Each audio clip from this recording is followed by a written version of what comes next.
තුළ තියෙන ගෝඩ් මෝඩ් එක.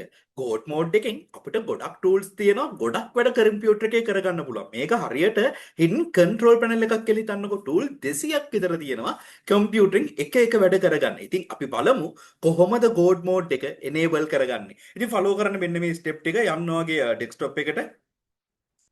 ඩෙස්ක්ටොප් එකට ගිහිල්ලා මෙන්න මේ වගේ අලුතෙන් ෆෝල්ඩර් එකක් ක්‍රියේට් කරගන්න. new ගියා, ෆෝල්ඩර් ගියා, ෆෝල්ඩර් එක ක්‍රියේට් කරගන්න. ඊට පස්සේ මම කැප්ෂන් එකේ පොඩි ටෙක්ස්ට් එකක් දීලා තියෙනවා. අන්නේ ටෙක්ස්ට් එක කොපි කරලා මම පළවෙනි කමෙන්ට් එකෙත් දාන්නම්. ඒ ටෙක්ස්ට් එක කොපි කරලා මෙන්න මේ new ෆෝල්ඩර් එකේ නමට වෙනස් කරන්න. ඔන්න ඔය විදිහට නම ලබා දෙන්න. ඊට පස්සේ එන්ටර් කරන්න. බලන්න ඔයාලට මේ new ෆෝල්ඩර් එකේ අයිකන් එක චේන්ජ් වෙනවා බලන්න පුළුවන්. හරි?